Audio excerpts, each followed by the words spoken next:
para um evento que vai decorrer online em dezembro, portanto, para todo mundo assistir, sobre educação, onde eu vou falar sobre o projeto da escola, mas onde vai haver muito para discutir. É de 9 a 12 de dezembro, exclusivamente online, e eu vou deixar aqui, todo mundo tem que inscrever.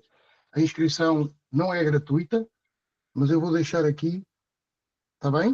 Vou deixar aqui no chat o link. A gente depois pode consultar. Já está.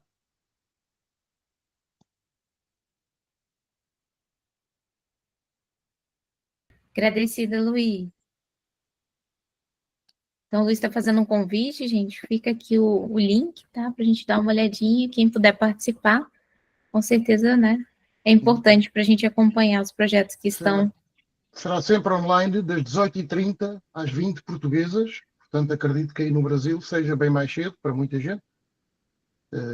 Não sei se o Brasil está de férias letivas nessa altura. Acredito que sim, não é? Em dezembro, não? Não está? Depende da data, Luiz. 9 a 12. Não, normalmente ainda não. Ainda não. Muito bem.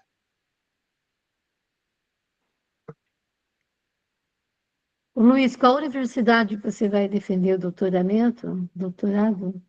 Instituto de Educação, Universidade de Lisboa.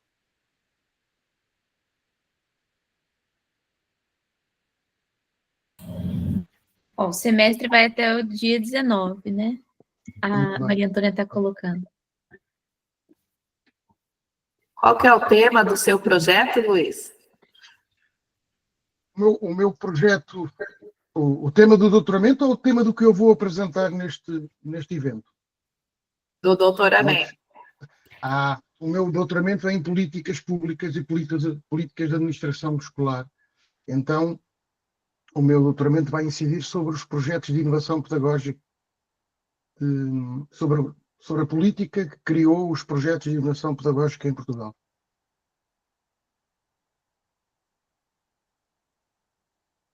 Muito bom, Luiz. Vamos torcer que você mude as práticas aí. Vamos trabalhando nisso.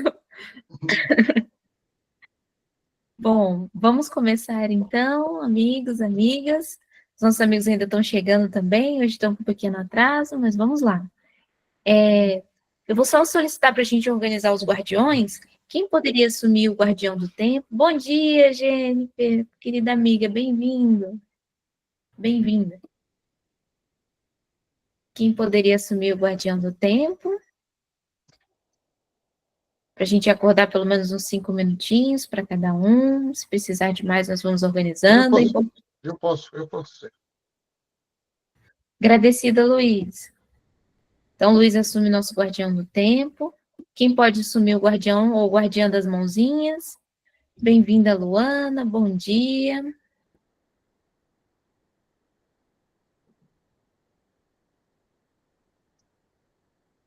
O ânimo de manhã, gente. Vamos cantar uma musiquinha, então, para a gente ficar mais animado. Bom dia, Helder. Bem-vindo, amigo. Bom dia, Fran. A Dani, eu vi que chegou também. Bem-vinda, Dani.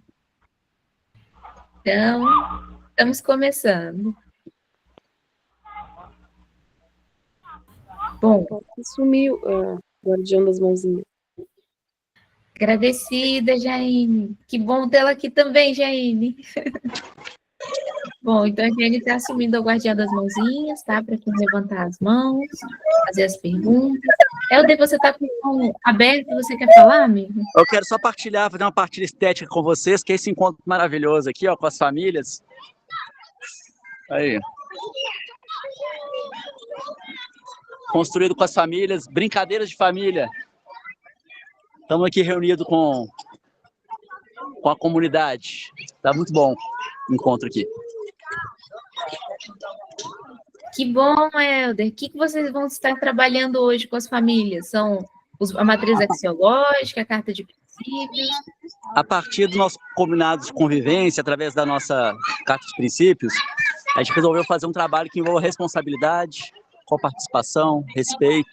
E cada família que quis participar bolou uma brincadeira coletiva e ofereceu uma oficina para estarmos aqui aprendendo juntos aprender química com bolha de sabão, com uma detergente, um tensoativo que separa as moléculas de água, e o açúcar faz que haja uma liga entre as moléculas e permite que faça uma bolha maior.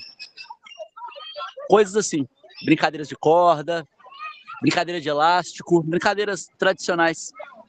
Como diz uma criança aqui, brincadeiras do milênio passado. Eu quero aprender a fazer essa bolha aí especial com as crianças. Ah, sim. Vou chamar um especialista depois para você, Rosemary. Obrigada. Agradecida, Helder. Então, o Helder está fazendo a partilha, tivemos uma partilha da beleza agora de manhã, né?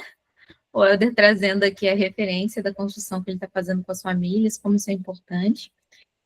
Então, queria trazer para vocês a organização de hoje. Nós temos o compartilhar de metodologias, mas nós também temos a possibilidade da assembleia de perguntas, porque a semana passada nós fizemos o repasse, né, de um compartilhar, foi diferenciado também. Então, eu gostaria de perguntar para vocês, hoje vocês gostariam de trazer questões de perguntas, para nós estarmos conversando e dialogando sobre, que seria o primeiro sábado, mas como o primeiro sábado foi uma construção de repasse, ou vocês gostariam de trabalhar um compartilhar de metodologia? Eu já tenho preparado um compartilhar de metodologia, ou não é aula, obviamente, né? Vamos crer. Nós estamos construindo juntos, mas é um repasse.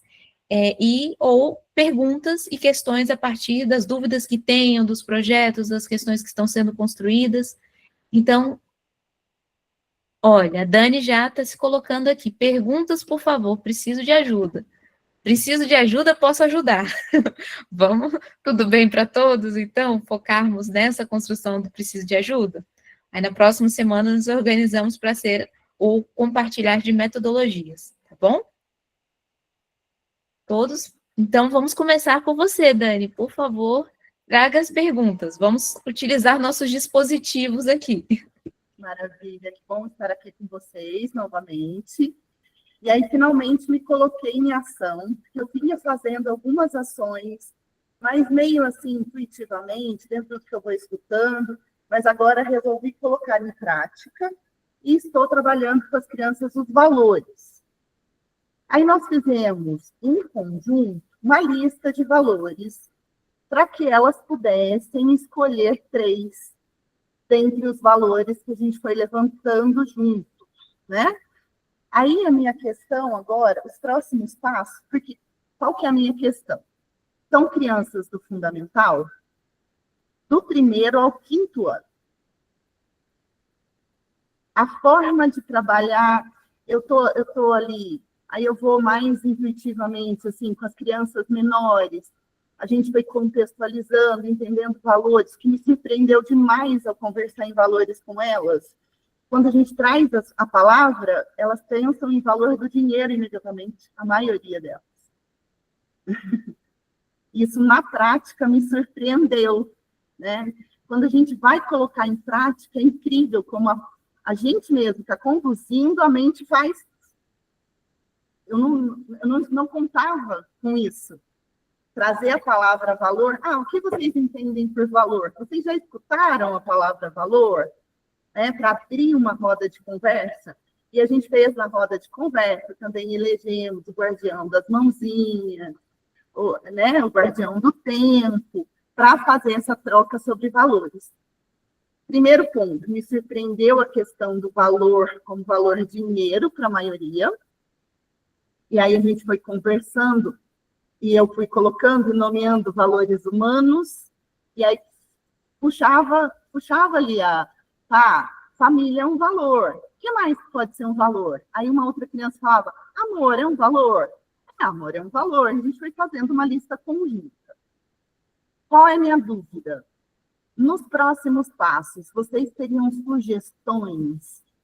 Porque está sendo tão rico eu escutar vocês para ir para a prática, que, na verdade, eu gostaria de ouvir mais.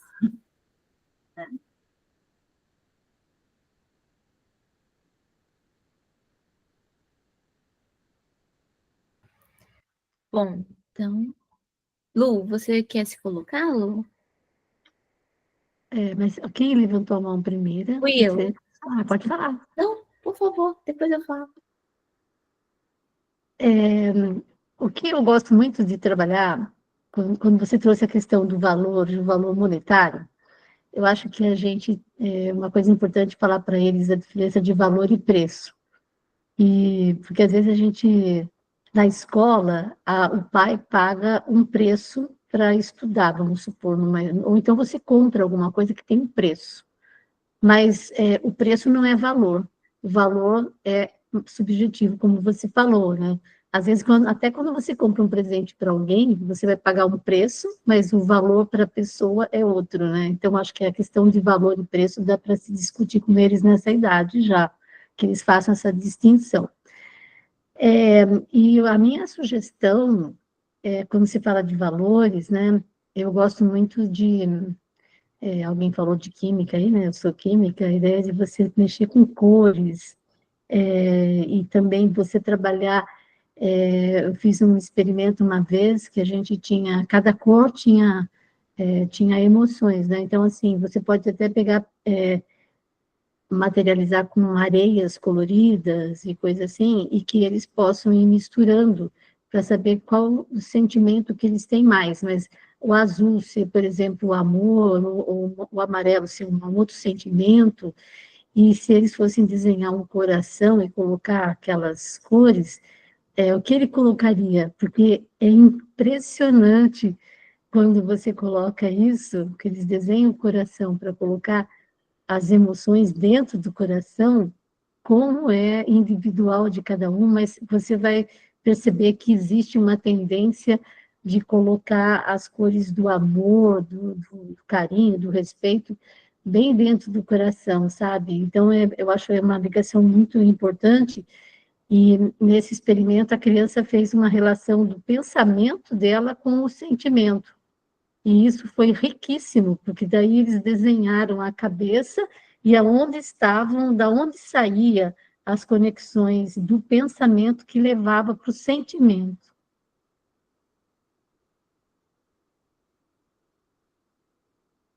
Agradecida, Lu. Você está se colocando, Lu? Já certo, terminei. Só depois, se você quiser conversar mais, eu posso ajudar.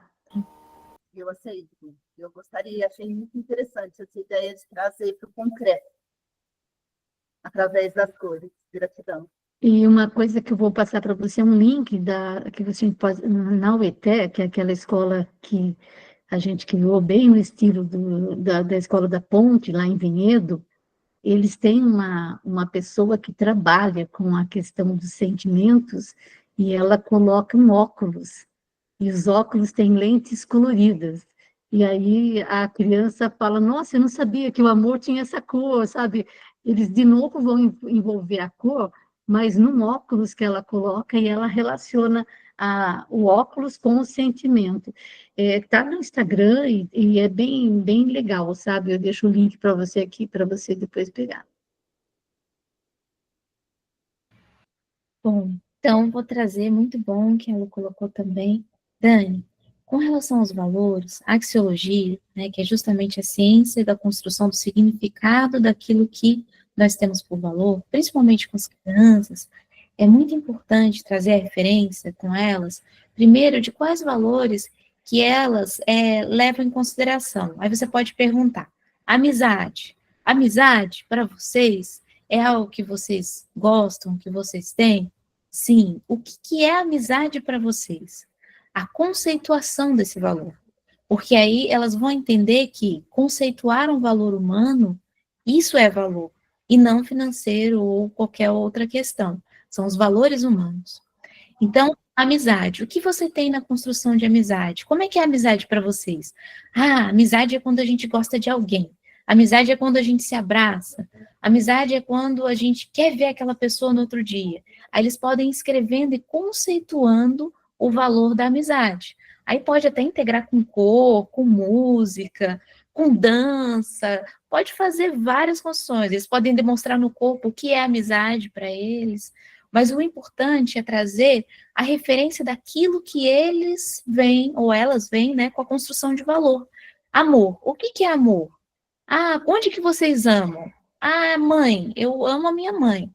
eu sinto falta dela, eu quero ficar com ela, eu gosto de estar com ela. Então, eles vão referenciando cada valor que é importante. E você já pode construir com elas também matriz axiológica.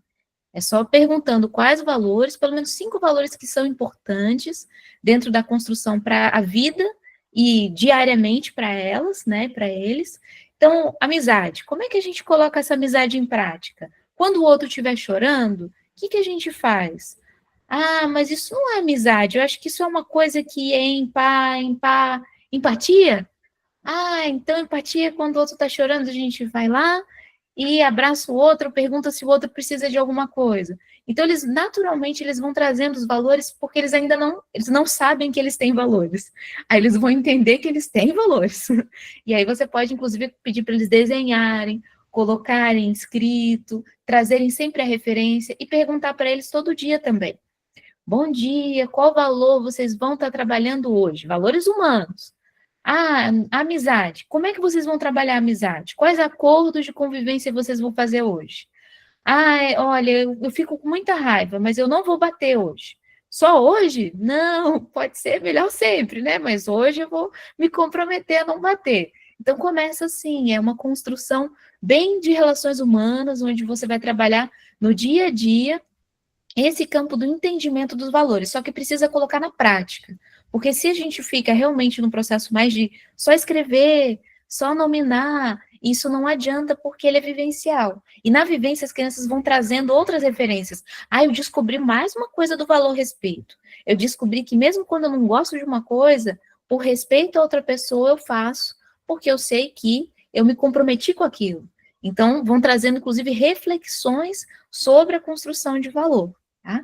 Então, uma referência base, e assim, pode ser trabalhado com crianças de qualquer idade. Comigo era trabalhado bebê, e com as crianças que eu trabalho eram bebês. E aí você pensa, como que bebês sabem valores?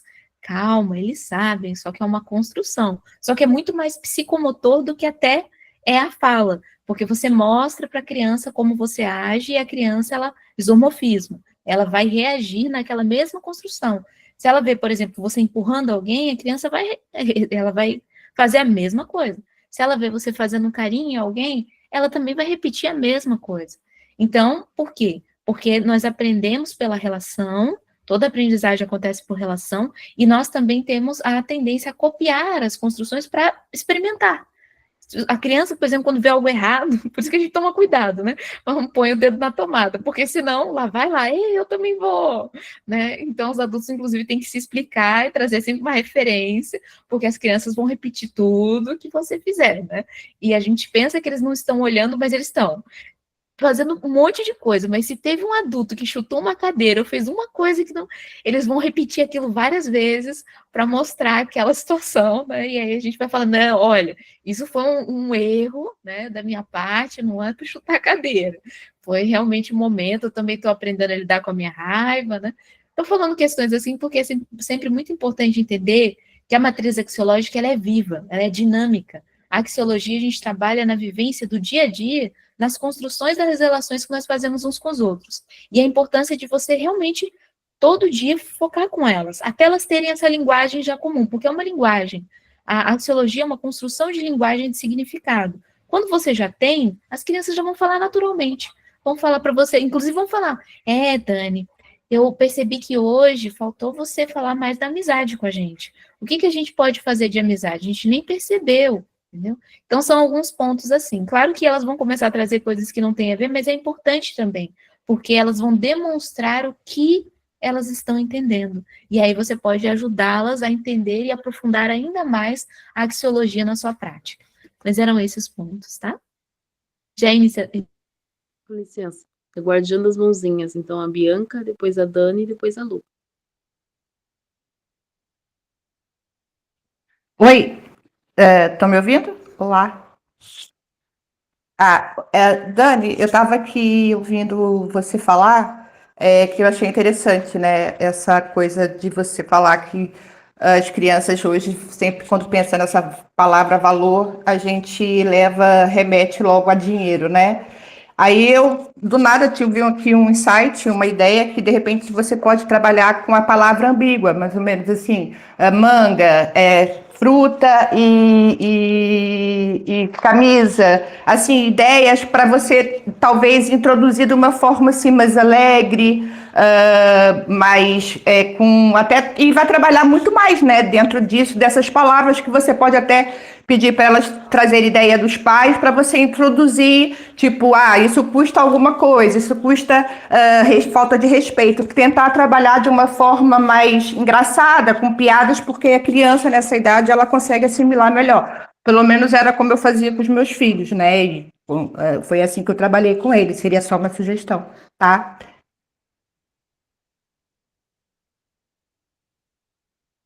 Dani? Maravilhoso. Zizi, 3, ou qualquer pessoa aqui que puder me ajudar. Eu pensei em começar com 3, por serem crianças pequenas, mas aí trabalhar o semestre inteiro, porque nós não vamos só falar sobre isso, nós vamos praticar. Então, nós vamos ficar com 3 o semestre todo, os 3 valores para a gente aprendendo e praticando cada vez mais. Gratidão, Bianca, foi bem legal. Farei isso. Assim, uma coisa também que funciona muito com as crianças são as cores do semáforo, né? Que muito claro para eles, né? O verde, o amarelo, o vermelho, as cores do semáforo, eu acho que é uma coisa que funciona muito bem.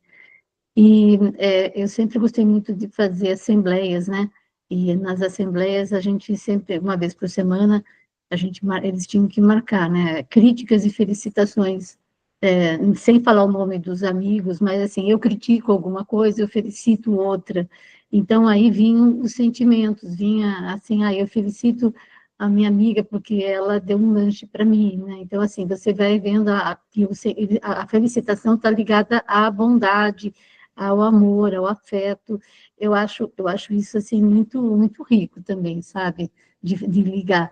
E se você vai fazer isso durante um tempo grande, também colocar talvez uma árvore que vá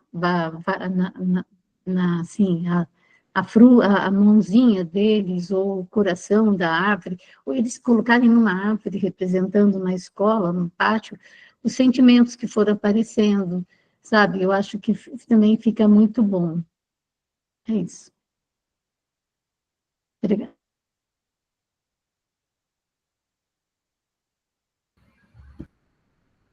Zi? Então, agradecida, Jair. Dani, então você pode começar por 2, 3, 5, tá?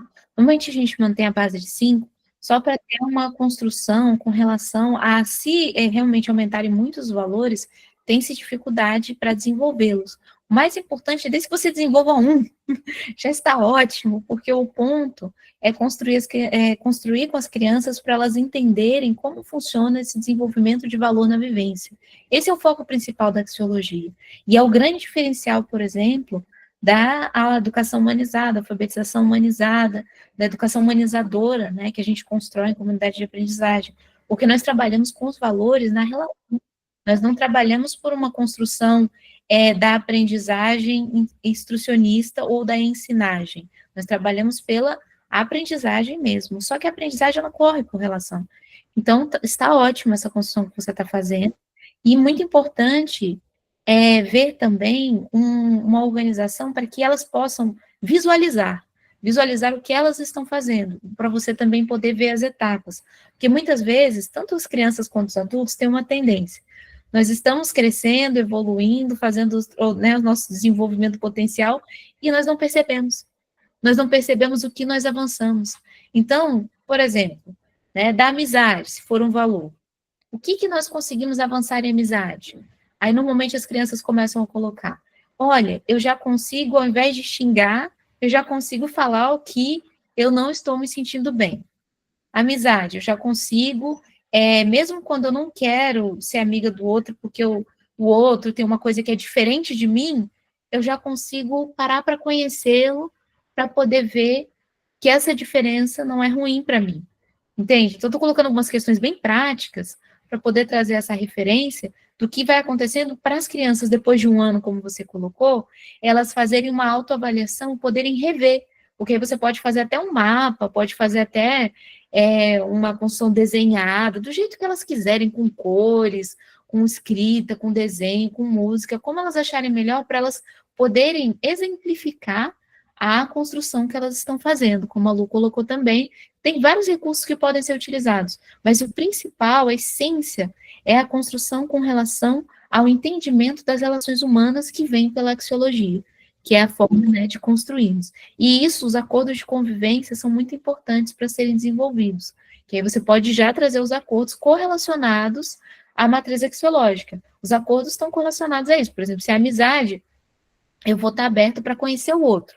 Normalmente, a maior dificuldade na amizade, não sei se vocês já ouviram isso com as crianças, mas tem algumas que ou os pais falam, ou tem alguma situação, ela fala, eu nunca vou ser amiga daquela criança. Então, eu não quero mais ser sua amiga. Tem isso também, quando briga, ao invés de conversar sobre o problema, alguma coisa que ocorreu, nunca mais vou ser sua amiga. Aí cria todo aquele problema, a criança sofre, chora, a outra se sente, né, mal e tal, eu já sofri muito por isso também. E o ponto é trazer por que não ser mais amigo? O que ocorre? Amizade é algo assim que você pode tirar e colocar, como passar um pincel ou trocar de roupa? Então, trazer essa correlação do ser com ter. Porque, normalmente, a confusão que existe no começo desse desenvolvimento, e quando não se aprofunda a axiologia nas bases das relações humanas, é que a gente pensa que o valor, por exemplo, da empatia, da amizade é como roupa. Se nos é interessante ter, nós temos. Se não é, nós trocamos. E isso, infelizmente, está sendo muito construído nas redes sociais hoje em dia. Você pode dar um dislike, você pode parar de seguir, tanto que as pessoas têm feito uma correlação, até as crianças, muito, e adultos também, feito correlação com a amizade e com relação a redes sociais, né? Eu parei de seguir aquela pessoa, não sou mais amiga dela, eu dei um dislike, eu não gosto mais dela, e não tem a ver uma coisa com a outra, porque não tem nada a ver. Rede social não é a nossa vida, não é a nossa construção daquilo que nós somos, né? Deveria ser, no máximo, uma referência para as pessoas saberem como estão os movimentos, a apresentação e tudo mais, né? Eu estou vendo que estão sendo colocadas algumas questões aqui no chat. A Rosemary colocou, tem um livro bem interessante para trabalhar com as crianças, que é O Monstro das Cores, de Ana Linés. Trata-se de uma obra maravilhosa para trabalhar valores, emoção e educação socioemocional.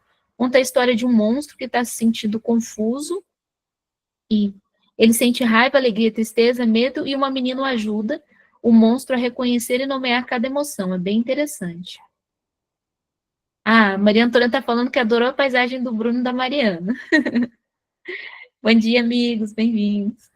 Bom dia. Nossa, bonito. Tá bonito aí, olha, estão com os filhos também. E a Lu colocou Inquisição Digital, uma tristeza. A Rosemary também.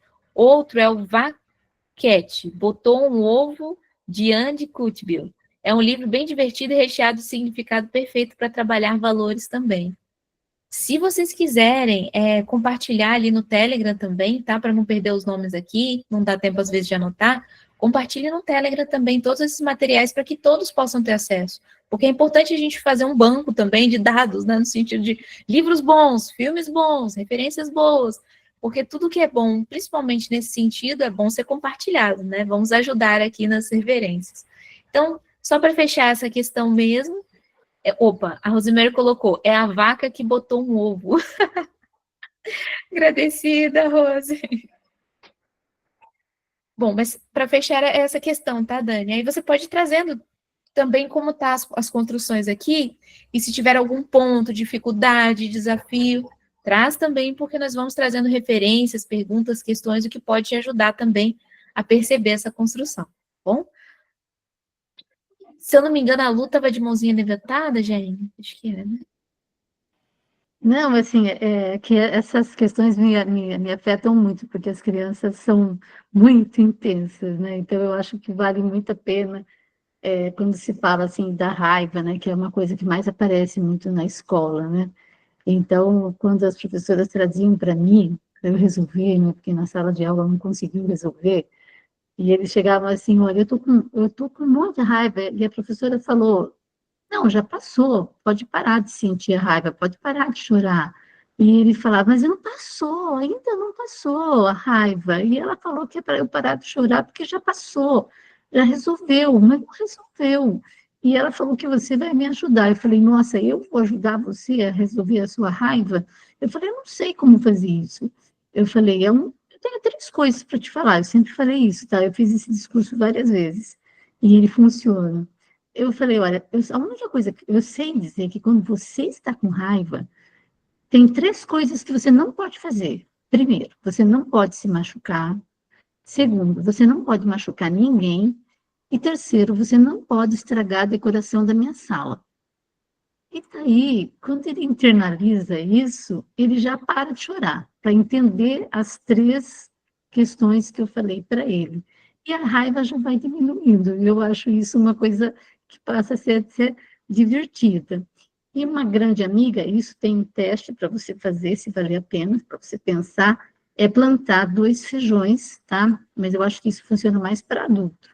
E o feijão, você separa em distância os 2, e para um você fala todos os dias, a toda hora que você lembrar, coisas lindas. E para o outro você xinga, sabe? Isso virou até uma técnica para adultos em cursos, tá? E o feijão que você reclama, agride e tal, ele não vai para frente. E o feijão que você elogia, que você fala que não é hora dele crescer, que você fala coisas lindas para ele cresce assustadoramente. E aí, eu tenho uma amiga agrônoma, que é muito da ciência, que ela falou que ela vai estudar o que vapores que a gente emite quando fala coisas boas e coisas ruins, porque ela não acredita numa coisa assim, holística, sabe? Mas isso também dá certo. Obrigada. Obrigada, Lu. Dani.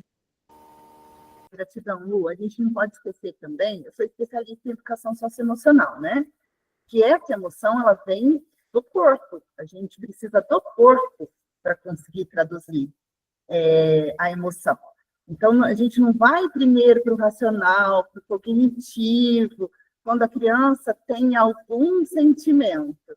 A gente vai para a corregulação. A grande dificuldade que a gente tem nas escolas é que o adulto não está autorregulado.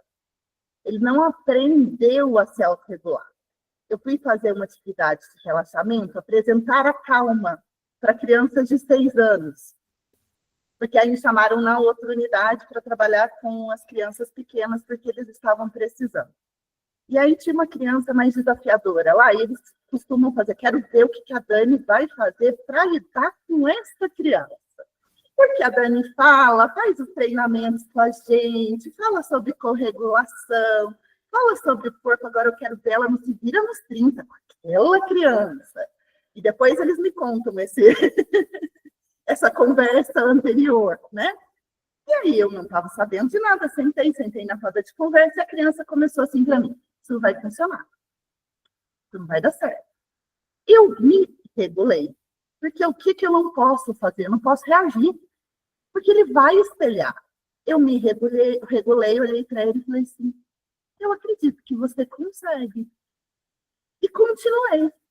E aí, em um determinado momento, ele não estava participando. Olha, eu não vou obrigar você. E eu olho no olho, eu abaixo, olho no olho. Eu não vou obrigar você a participar, mas você não pode atrapalhar. O que é atrapalhar? É conversar com seus colegas. Você pode ficar fora da roda, eu não vou te obrigar. Não deu 5 minutos, a professora Dani, como isso? Porque ele já estava participando, estava de barriga para cima, já estava verificando se a respiração estava no sentido correto, porque são todas essas coisas que quem não é especialista em educação socioemocional acaba pecando, porque a primeira coisa que a gente vai olhar é se essa respiração está no sentido correto. Não tem como ter autorregulação sem uma respiração no sentido correto. Aí eu vou olhando e me espanto hoje em dia que uma criança de 6 anos de idade já está com respiração invertida. E aí vou conversar com o educador, é um ponto de atenção, e eu vou oriento para como desinverter essa respiração. Aí ela virou e me falou assim, mas Dani, ainda não tem, né? Não está desenvolvido. Eu falei, não, essa é uma habilidade que a gente nasce fazendo. A gente nasce respirando no sentido correto. Essa não é uma habilidade que a gente vai desenvolvendo, muito pelo contrário, é uma habilidade que a gente vai perdendo ao longo do tempo. Então, lembrar, né, que essa emoção, ela está no corpo, a gente sente ela no corpo.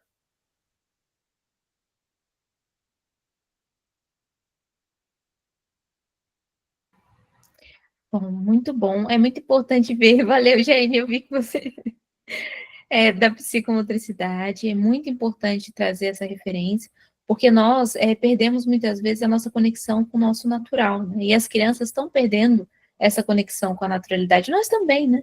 Nós temos que reaprender a ser, literalmente, e muitas vezes desaprender algumas coisas, né? Porque quando nós tínhamos um contato maior com a natureza, nós tínhamos uma respiração mais equilibrada, até pela questão das árvores, do vento, do contato. Isso fazia com que nossos batimentos cardíacos estivessem também no equilíbrio, os pássaros acalmam também, né, o nosso processo, porque o som dos pássaros faz com que nós tenhamos um campo de relaxamento. Agora, quando a gente não consegue relaxar, no mundo tecnológico, aceleração, você sempre está com um ritmo acelerado de respiração. E aí o medo causa muito isso, você ficar com a respiração presa, né? E muitas crianças, elas estão demonstrando isso. Elas não conseguem ter respiração profunda, elas são sempre uma respiração superficial e uma respiração de, né, agitação, de para cá, para lá, para cá. Mesmo quando a criança sofre de um processo mais depressivo ou triste, a respiração ainda é uma respiração mais superficial e não tem uma expressão mais plena, né? Qual a importância disso, né? Como a Dani colocou, um dos termos que é utilizado é invertida, né? Então, justamente esse ponto, assim, é que quando fala invertido, para quem parece falar, como é que vai respirar, né? Mas é sim no sentido de que realmente a gente não consegue fazer a oxigenação adequada ao nosso corpo, né? Não é uma questão de certo ou errado, no sentido de você não respira certo, ou você não respira errado, porque infelizmente tem muita construção hoje em dia falando sobre isso com as crianças também, né? A criança não está respirando certo, agora ela está errada, mas não é uma questão disso, é uma questão de perceber que quando a gente tem uma dificuldade de respiração, nós não estamos trabalhando com o nosso corpo como um todo. E isso vai causar danos, tanto ao nosso físico, né, como muscular, o pulmão, o cérebro, a oxigenação como um todo, como também altera o processo emocional e psicossocial, porque vai mexer com toda a nossa construção, com relação, inclusive, a como nós lidamos com os problemas, né? E não deve ser um processo de, como lidamos com o problema, não deve ser um processo de medo, e sim de motivação para superarmos aquilo que está difícil. Eu vi só que a Dani colocou, é no sentido de quando o ar entra na barriga, encolhe, quando o ar sai da barriga, expande. A natural, ao contrário. Agradecida, Dani. Se você puder conceituar, é bom, porque aí tem o sentido, né, das nomenclaturas que são dadas. Olha, temos uma mãozinha levantada, um amigo está aqui. Igor?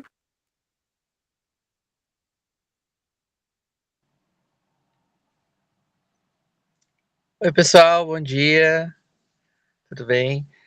Tô meio improvisado aqui, tô dentro do carro, no estacionamento do mercado, mas parei aqui para participar. Eu gostaria de fazer, muito mais que uma sugestão, uma reflexão, trazer uma reflexão em relação ao que está sendo dito hoje. Tô achando bem interessante, né? Quando se fala em valores, e eu quero dar um depoimento, digamos assim, baseado no que nós temos visto nos últimos anos aqui, né, trabalhando com projetos, com crianças, com a comunidade, e enfim, né, em várias frentes. Não somente no Brasil, mas nas experiências que nós tivemos fora também. E o grande ponto que eu quero deixar aqui, de uma forma muito rápida, nós precisamos trazer para esse contexto de trabalho as famílias, os pais. E isso, assim, eu vejo de uma forma imprescindível para que a gente consiga alcançar resultados de desenvolvimento. Porque muitas vezes a gente trabalha, né, o professor, o educador, o projeto, pensa, vamos trabalhar valores com as crianças, vamos fazer assim, vamos fazer assado e tal, desenvolver os valores, a matriz e tudo mais. Só que muitas vezes, e quase sempre, infelizmente, a gente percebe que muitas dessas construções, elas não têm uma sequência dentro da casa da criança, com os adultos que estão ao redor dessa criança. Isso é muito triste. Isso é muito triste. Então, como que nós podemos pensar em desenvolver uma mentalidade de valores e não de preço, né, com crianças, se quando ela vai para casa, o que ela recebe é totalmente o oposto. É como se nós trabalhássemos muito. Temos lá duas pernas, né? A gente pensa em trabalhar só uma. A gente vai cair porque não tem a outra. E a gente percebe isso na prática aqui. Eu posso dar um exemplo muito rápido dos nossos projetos que a gente trabalha em relação a falar sobre neurodiversidade, sobre autismo, sobre inclusão, sobre empatia, esse universo, né, que a gente já trabalhou por muitos anos com isso. E o que a gente percebe que muitos vícios, digamos assim, né, de preconceito, de exclusão, eles vêm de reproduções que acontecem dentro da própria casa, dentro da família. Eu posso dar um exemplo também de uma coisa que tem nos deixado muito tristes. A gente tem vivido um momento no mundo onde tudo virou motivo para agressão gratuita, principalmente nas redes sociais, né? Então, a gente tem visto casos aí onde pessoas estão comemorando o assassinato de outras pessoas, de forma aberta, de forma assim, sem medo de se esconder mais, né?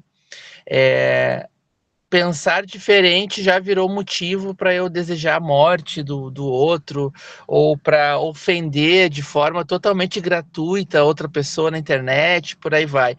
E a gente está olhando, quem é que está fazendo isso? São os adultos, são os pais dessas crianças. Aí eu pergunto, como é que nós vamos trabalhar valores e princípios norteadores, enfim, né, ou que possam desenvolver a criança, fazer uma construção nesse nível, se os pais não estiverem junto nessa construção? A gente tem visto muitos dados, muitas notícias que saem todos os dias de professores que muitas vezes apanham dos pais nas escolas, porque o professor falou uma determinada coisa para a criança, ou deu uma nota ruim e tal, e o pai foi lá tirar satisfação e bateu no professor. Então, eu quero trazer essa reflexão, né, que é um espinho, realmente é algo dolorido, mas nós temos que pensar dentro dos nossos projetos, cada um à sua maneira, obviamente, cada um aqui tem uma diretriz, tem uma forma de trabalhar, mas que nós não esqueçamos das famílias e dos pais, porque os adultos também precisam aprender, nós precisamos aprender também muito ainda sobre o que é valor e o que é preço. A gente ouve muito adultos dizendo, olha, eu paguei para o meu filho estar nessa escola, então eu que mando, eu que decido, sabe? Que tipo de valores essa criança está recebendo em casa? Então eu faço esse chamado, sabe? Já encerrando a minha fala, para que nós possamos trazer as famílias junto para esse contexto. Era isso. Muito obrigado. O Luiz levantou a mãozinha, só que não a virtual. Aí não sei se quer falar, Luiz. Não, era só para dizer que eram 5 minutos na fala do Igor, era só isso. Tá bem. Rogério, por favor.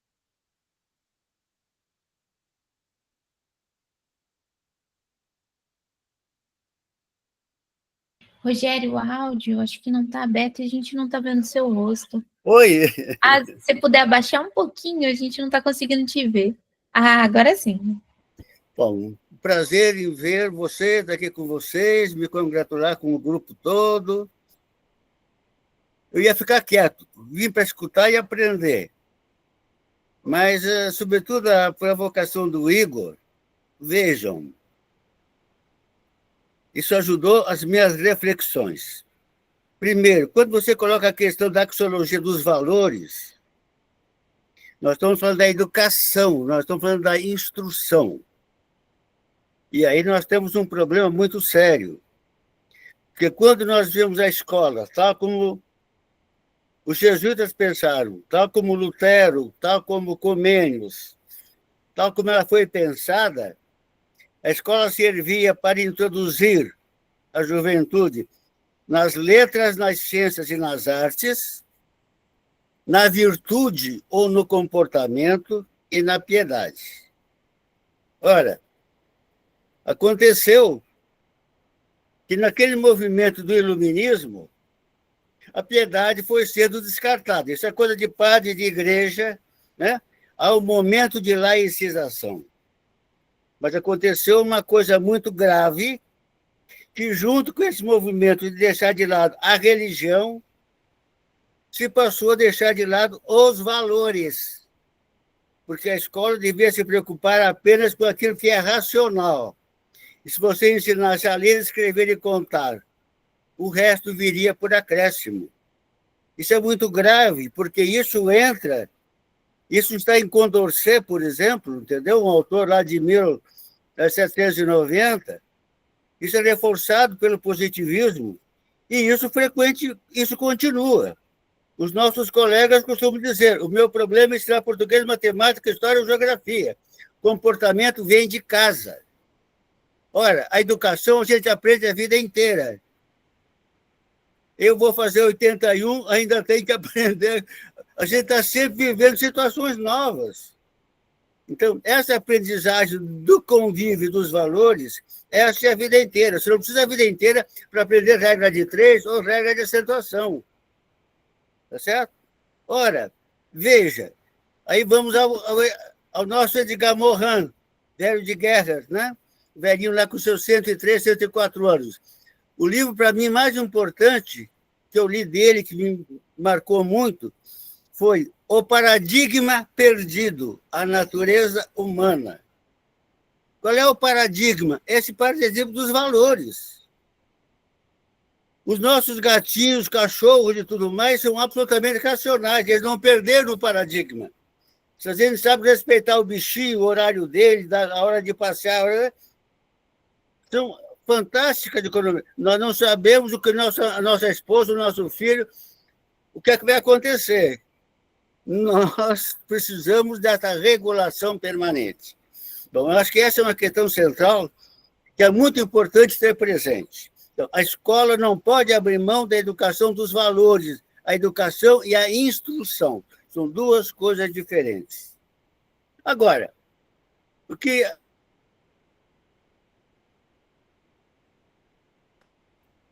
eu não partiria de uma discussão filosófica de valores.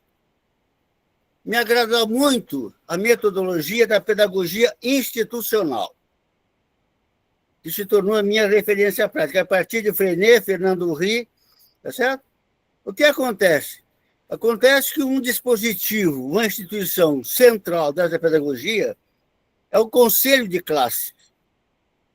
O que é o conselho? O conselho é uma reunião solene que acontece toda semana, num determinado horário na escola, em que a classe, o grupo, se reúne em conselho. Não é nós, professores, em conselho para o que nós achamos das crianças.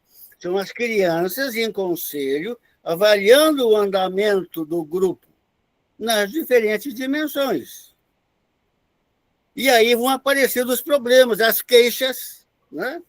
Os problemas, e a partir desses problemas surgem as discussões. E a partir dessas discussões vão sendo identificados quais os valores, né? Quais as regras, os famosos combinados da educação infantil. Não, o que é que pode, o que é que não pode, isso nasce de uma construção e que vai sendo construída, inclusive, tá certo? Vai sendo construído o quadro, né, ao longo do ano. E é lógico, os pais vão aprendendo isso. E mais, os filhos educam os pais. Os pais falam, a professora da escola disse que. Isso é muito importante, porque é uma tarefa de mão dupla. Mas muito obrigado pela sua atenção. Abraço. Obrigada, Rogério. O Igor está com a mãozinha levantada, gostaria de falar? Não, foi sem querer, eu só curti aqui, só dei like. E a Lu também parecia que estava com a mãozinha levantada antes. Gostaria de falar? Então, é que eu ouvi tanta coisa boa de vocês, né? Dá vontade de falar o tempo todo. E obrigado pela atenção. Mas eu acho que isso que ele acabou de falar, né, é importante demais, o Rogério, porque eu acho que se a gente sempre pensar que é a pedagogia, né? Para mim, a pedagogia é a construção de memórias acadêmicas e afetivas numa escola. Então, se a gente pensar que essas memórias afetivas é a construção disso que você faz tão bem, né, Dani? Que bom que você está aí fazendo isso. E eu penso que se os pais pensarem, né, se a gente trazer a família para discutir a humanização, porque aonde a criança se humaniza é no encontro com outro ser humano, seja ele na família, seja ele na escola. Então, a gente vai para a escola para esse encontro com outro ser humano. E quanto mais divergente, né, de maior diversidade houver de pessoas numa escola, mais fácil a criança vai entender que existem seres humanos que ele não tem que julgar e condenar, né? Porque hoje em dia a pessoa ouve uma coisa contrária a ela não só fala que aquilo não é ruim, mas ela já julga e condena. Ela não vê que é só uma opinião diferente, que o outro tem essa ideia da opinião diferente. E uma coisa que eu vejo, que eu acho meio triste, né, no trabalho com professores que eu faço, é que as pessoas não querem mais ler, não querem mais saber aonde definir coisas. A coisa que eu mais ouço é eu acho. As pessoas precisam parar com isso. Senão a gente nunca tem uma identidade, né? Fica só, eu acho, assim, eu gosto de ter opiniões que são minhas e que eu falo, essa é a minha opinião. Você pode ter uma totalmente diferente da minha e eu vou respeitar. Mas eu não mudo alguns valores que eu tenho por conta da opinião alheia, né? Que a gente fica querendo, às vezes, dizer sim para muitas coisas e acaba dizendo não para a gente. Né? Então, eu acho que hoje é muito bom poder conversar com pessoas que olham para essas questões, para a gente achar junto uma maneira de ajudar as crianças, né? Que elas são as que mais ficam sem saber o que fazer, né? Obrigada.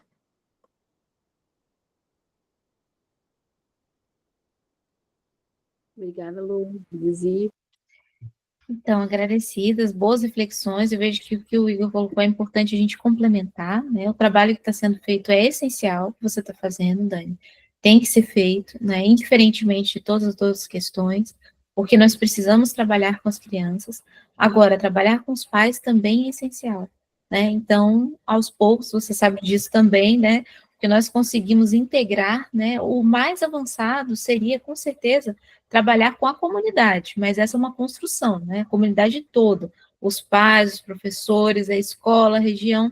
Então, assim, nosso intuito é aumentando, desenvolvendo, né? E entendendo que, infelizmente, realmente, como o Igor colocou também, quando nós construímos valores com as crianças, existe o processo, se os pais não estão nessa convergência, vai ter um processo destrutivo. Só que isso não tira a construção que está sendo feita. Então, é bom a gente equilibrar para entender que existem etapas, agora, para realmente firmar e a criança não sofrer essa questão também de, né, e agora, para onde que eu vou? Porque ela tem que ter uma referência. Se a referência dos pais é ruim, pelo menos vai ter uma referência dos professores, para ter uma chance de, no campo psicológico, nós temos que ter uma base que nós olhamos e falamos, aqui tem uma solução. Senão, a desesperança e morte. Porque você vê, eu estou sem saída, eu não tenho ninguém que tem vínculo para eu poder sair da realidade triste que eu estou vivenciando. Então, os professores, os educadores, são essa ponte também para as crianças poderem ter uma chance de ir além. Porque muitas vezes, em muitas localidades, isso não é generalizando, porque cada localidade tem a sua construção própria, né? Então, nós precisamos ver o que pode ser feito na localidade. A sugestão que nós sempre trazemos é conversar com todos os pais, todas as mães, a comunidade, ver o que pode ser feito, ver se tem círculos que podem ser trazidos. Sabe, uma das coisas que funciona muito bem também são os círculos de afetividade. Círculos de afetividade são construções que podem ser feitas com as mães, pais, crianças e a comunidade, quem quiser, para conversar sobre quais são os pontos de afeto que nós precisamos reforçar, fortalecer e construir em nossa localidade. Quais são os valores que nós vemos que está faltando entre nós? Como nós podemos apoiar as nossas crianças frente às dificuldades que elas estão tendo? Porque muitas vezes tem muitas mães e pais que reclamam, né? Está acontecendo isso, está acontecendo aquilo. Então vamos nos unir, vamos conversar, né? Eu estou vendo que a Maria Antônia está trazendo aqui algumas questões. Ela colocou, penso que precisamos ter cuidado com essa questão de opinião contrária, porque não são apenas opiniões contrárias, sim valores diversos. Então, se aprendo a amar enquanto o outro aprende a odiar, como trabalhar isto? Esse exercício do professor Helder é um maravilhoso exemplo. Muito bom também, sem dúvida. Ele colocou, tá com as famílias, trabalhando valores, conversando sobre os pontos, porque isso vai fazendo a questão da construção de vínculos e também acordo de convivência, porque é nesse momento que são acordados entre as famílias, né? E entre os pais e as mães. Olha, a criança, ela vai trabalhar o respeito aqui, mas ela vai trabalhar o respeito em casa também. E o que é esse respeito? De que respeito estamos falando? Isso vai entrando num acordo em respeito comum. Porque, às vezes, falar alto numa família pode ser um processo que não é desrespeito. Só que se uma criança está numa biblioteca e ela entende que falar alto é normal, ela vai começar a sofrer dificuldades frente a isso. Não que seja um problema, porque isso pode ser acordado também. O dia de falar alto na biblioteca pode ser acordado também. Mas é importante que se entenda as normas, né? As normas, elas ajudam a gente a construir, de fato, uma sociedade. Quando as normas vão sendo quebradas ou perdem o sentido, é porque alguma coisa está muito errada, né? Então, como no caso da nossa sociedade atual, as normas não estão com coerência. Como elas não têm coerência, elas vão sendo quebradas e vai se marginalizando até o que deveria ser bom, né? Infelizmente. Quanto à pergunta da Maria Antônia, valores diversos, então, se aprendo a amar enquanto o outro aprende a odiar, como trabalhar isso? Então, com relação a essa questão, tem que se ver com cada criança. Não existe uma matéria de bolo, né, um molde, mas existe perguntar para cada uma como estão fazendo, o que está acontecendo. Quanto a aprender a odiar ou amar, elas vão aprender as duas construções, a gente não tem controle sobre isso, não tem nem como ter qualquer tipo de situação frente a isso, mas nós podemos trazer para elas e perguntar, por que você está odiando? O que você está odiando? O que é odiar? Para que você está vivenciando ódio? Você vai fazer o que com isso? Isso está te ajudando? Se tá, me diz aonde. Então, você questiona a criança para ela trazer a realidade dela frente à questão. Por que o amor é importante? Ah, o amor é importante por isso, por aquilo. Então, vamos trabalhar o amor? Como é que trabalha amor? Não é, com certeza, fazer alguma atividade de amor. Isso não vai rolar. Mas é a forma como nós nos relacionamos. Quando nós conseguimos ter o quê? Pelo menos uma empatia. Então, você pode ir perguntando para as crianças. A Dani está colocando, o exemplo do adulto, referência é essencial, sem dúvida. O exemplo do adulto vai dar o parâmetro, mas às vezes o exemplo em casa não é bom, aí a criança traz o exemplo. Não, já aconteceu comigo de uma criança falar, meu pai bate em mim, então eu bato nas crianças. Então, tá, mas por que ele bate em você? Eu não sei. Por que você bate nas crianças? Também não sei. Então, vai trazendo a referência. Então, se você não sabe por que você está fazendo isso, eu acho que isso é bom para você? Para mim para o outro, não. E você consegue ter amigos assim? Não, porque não gostam de mim. E eles não gostam de você, eles têm razão de não gostar de você? Tem razão. Então, então eu acho que eu tenho que mudar minha forma de agir. Você tem que chegar à criança, e a criança é muito rápido, o adulto nem sempre, né? O adulto, não me importa, não quero ser amigo de ninguém, não quero nem saber, e passa para frente. Mas a criança, normalmente, ela tem essa reflexão para ela poder reconstruir esse processo. É mais simples, né? Quando adulto, a gente tem que fazer um pouco mais de esforço para mudar os hábitos, né? E os comportamentos difíceis. Mas o nosso tempo passou um pouquinho, eu queria acordar só mais 3 minutos para passar para a Lu e nós fecharmos, tudo bem? Porque essa reflexão é importante, tá? Daria uma sugestão de, na próxima nós vamos ter a construção da metodologia, mas na próxima assembleia de perguntas, se vocês quiserem trazer questões também ligadas a essa construção emocional, ou outras perguntas que vocês estejam, ou até como construir com os pais, nós podemos falar algumas bases práticas também disso, que pode ajudar também nessa referência, tá? Mas fica só a reflexão. Eu queria mais até perguntar para a Dani, né, que trabalha com isso, porque assim, o que eu sinto quando a gente propõe alguma coisa nas formações que a gente trabalha, eu fiz uma apresentação e falei para elas, né, nós vamos fazer uma coisa nova. Como é que você se sente em relação a isso, né? Apenas uma pessoa colocou a palavra curiosidade. O resto colocou ansiedade. Nem sabia o que ia fazer e já estava ansioso. Então, eu acho que um grande problema hoje, para mim, não sei se eu estou certa, Dani, mas para mim a ansiedade coloca você já no futuro, querendo saber o que vai acontecer. Então, você já está querendo acertar uma coisa que você nem sabe o que é, né? E a curiosidade já abre você para o novo. Então, eu queria saber isso, porque eu vejo que as pessoas estão muito mais ansiosas do que curiosas. E se isso é um fato, se você observa isso também, obrigado. Posso falar?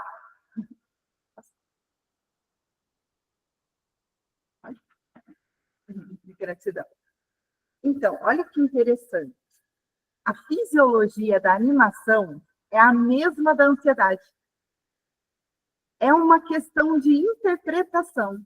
E aí a gente podia abrir uma reflexão e meditar na questão do porquê as pessoas têm ido tanto mais para a ansiedade, nomear uma fisiologia que seria igual para a ansiedade mais do que para a animação. O que nós estamos aprendendo como sociedade? Porque na fisiologia é exatamente igual a animação e a ansiedade. Mas nós estamos vendo, e não é só adulto não, tá, Lu? As crianças, a gente vai perguntar na roda de conversa, e aí, como que vocês chegaram aqui? Porque eu procuro usar, né, o que eu venho aprendendo. Como que vocês chegaram? Eu estou ansioso. Eu estou ansioso. Aí a gente vai perguntar, por que você está ansioso? Porque eu vou na casa do meu amiguinho mais tarde. E se a gente for perguntando e conversando, a criança ela não está ansiosa, ela está animada. Ela está muito animada com aquela possibilidade. e desconstruindo isso e mostrar no corpo. Por isso que eu falo do corpo, a importância. Tá? Onde que mora a raiva aí dentro do seu corpo? A ansiedade, o que está produzindo aí? Quando você fica animado, como que o corpo fica? E aí tem a referência e vai construindo aquela ligação com o corpo, porque o sentimento ele vai se expressar, vai se traduzir em sensações do corpo, né? E se a gente está muito desconectado desse corpo, porque nós viramos uma cabeça ambulante,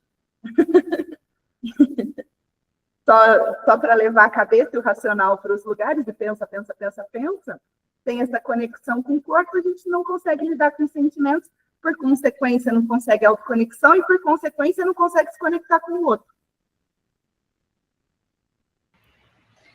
Agradecida, Dani, muito bom, exatamente. A psicomotricidade é o nosso desenvolvimento potencial também de ser humano, né? Nós precisamos manter essa conexão com a realidade, senão nós paramos também de conseguir desenvolver quem nós somos, né? E isso tem acontecido muito. E isso é muito importante trazer essa referência, porque muitas vezes nós decodificamos algo que, principalmente as crianças, às vezes ela fala que está triste, muitas vezes ela não está triste, ela está sentindo outra coisa, mas ela não sabe o que ela está sentindo. Então, ela precisa também trabalhar o autoconhecimento, que você colocou é muito correlacionado a esse ponto de autoconhecimento, de como que nós conhecemos aquilo que nós estamos sentindo, aquilo que nós estamos fazendo. Isso é tão grave que o autoconhecimento não é trabalhado nem na infância, e muito menos no adulto. Depois, os psiquiatras, os terapeutas e os psicólogos que segurem a sociedade e a humanidade, né? Porque precisa para poder fazer essa referência. Então, a importância de nós trabalharmos desde a infância, esse autoentendimento, autocompreensão, autoavaliação que está ligado ao autoconhecimento, vai possibilitar que a criança ela saiba dizer, inclusive, o que ela está sentindo, né? E não confundir uma coisa com a outra, entendendo que essa questão, infelizmente, da ansiedade é gerada por campo tecnológico, né? A gente quer tudo muito rápido, muito em cima, com muita aceleração, sendo que a tecnologia tem esse movimento, mas nós andarmos não tem, nós falarmos não tem. As coisas do cotidiano e da ação, elas têm um tempo para acontecer, e esse tempo é que permite a aprendizagem, enquanto que da tecnologia é tudo muito rápido. Isso não permite a aprendizagem, constrói informação. E da informação e o excesso de informação, além de ficarmos doentes, nós tiramos aquilo que nós conseguimos. Basicamente é isso. Então, é uma má qualidade de construção de aprendizagem. Por isso que nós estamos, de fato, né, ficando tão ansiosos, porque a velocidade não acompanha, sendo que precisa de tanta velocidade, por quê, para quê? Para lucro? E esse lucro faz bem? Está fazendo bem para quem? Para a maioria da humanidade, não. Uma pequena, ínfima minoria faz bem, né? E mal também, porque a gente vê o tanto que mesmo pessoas dessa pequena minoria muitas vezes estão morrendo e não aguentando o nível de pressão que tem que se manter, né? Então nós estamos realmente numa contrariedade humana, que é o desumanismo. A gente está trabalhando na construção da humanidade, mas nós estamos lidando com o desumanismo, né? Que se ocorre por essas questões não só tecnológicas, porque a tecnologia tem o seu lado bom de otimização, mas a maioria é má utilização para um processo destrutivo, né? Então, agradecida a trazer também, Dani, mas eu sei que passamos um pouquinho, só queria agradecer, muito boas as reflexões, as perguntas, vamos construindo, torcendo por você, questões tragam também, estamos sempre aqui em rede, construindo juntos para ajudar e apoiar os projetos. Então, nosso preciso de ajuda, posso ajudar, hoje foi muito bom. Agradecida a todos, a todas, até o nosso próximo encontro. Tchau, Zizi. Tchau a todos. Tchau. Tchau, gratidão. Foi maravilhoso, gente. Tchau. Grande abraço, amigas, amigas.